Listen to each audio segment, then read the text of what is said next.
Over the years I've done videos about the known issues of KTM and Beta. I had many requests for a similar video about Shercos. Here it is. But first, some important points. 1. Compiling a list of known issues is not brand bashing. Over the years, brand loyal KTM riders and brand loyal Beta riders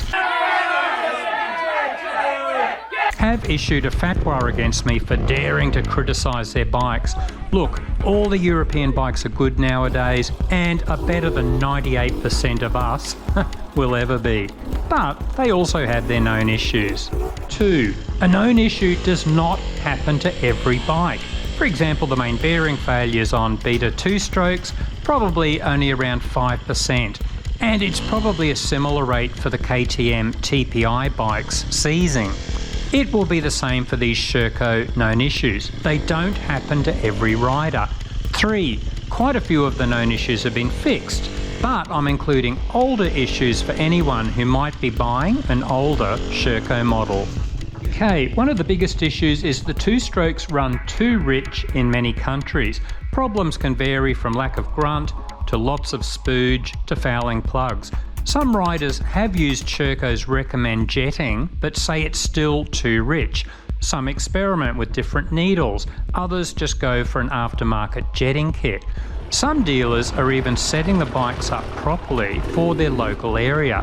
So chat with your dealer, get on social media and find out how other riders in your area are jetting their bikes if you have trouble. Fouling spark plugs has been a big issue over the years, including the most recent models. Jetting usually fixes the issue, but some riders still have problems, especially with cold starts. Here are some things to check. Apparently the ECU mapping on the 18 and 19 models wasn't great. Get it updated. There were quite a few issues with the coil until it was upgraded in 2020. Also, make sure it's earthed well to provide a good spark. Check the flow height in your carb, it's often set too high. Also, at the end of rides, run your bike with the fuel off to drain fuel out of your carb. Don't leave your fuel tap on. Turn the choke off as soon as possible after starting. Don't use ethanol-based fuel. Use a good quality 2-stroke oil. Avoid oils with a high flash point like Motul 800. And you can always upgrade your spark plug to an Iridium. Apart from the coil, there were also occasional issues with the regulators on older bikes. Up to 2018, a Ducati regulator was known for failing. It was upgraded in 2019. The starter bendix was known for failing on older models and was upgraded in 2018.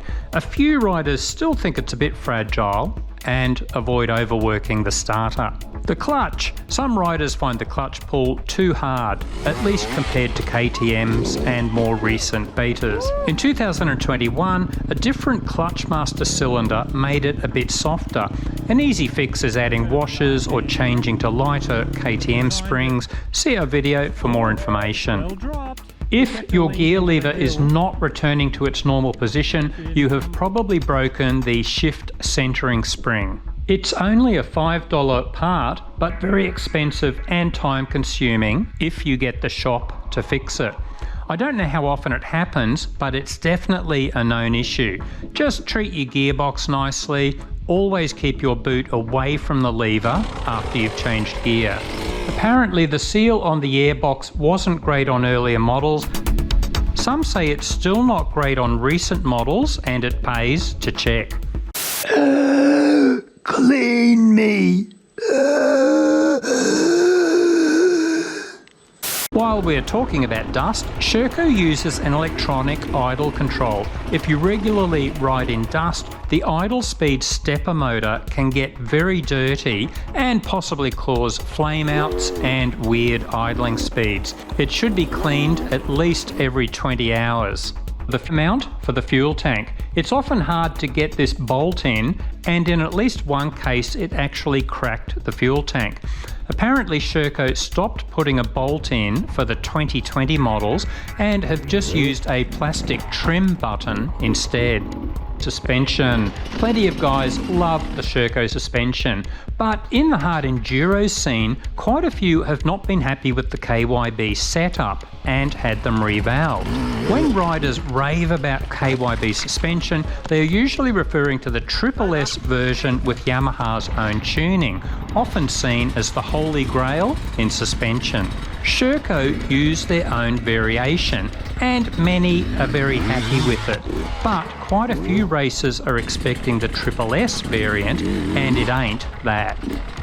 A known issue with a very simple fix: the front fender often rubs against the frame. Just use extra washers on the rear bolt mounts. Sherco issued a service bulletin about this in 2020, so I assume it was fixed in 2021. Until the 2020 models, the bottom of the two-stroke carbs was often resting against the engine case. As long as it's not wearing through the engine case, it should be fine. Otherwise, just try to remount it to get enough clearance. In a similar vein, a common complaint is about plastics not lining up on the bike, right up to the recent models, and yet strangely other owners don't have this problem. A rare but strange quirk with the two-strokes, very occasionally they can run backwards. When starting or stalling, sometimes a kickback will cause the engine to restart in reverse. Just keep this in mind when rolling the bike back down a steep hill if you didn't make it.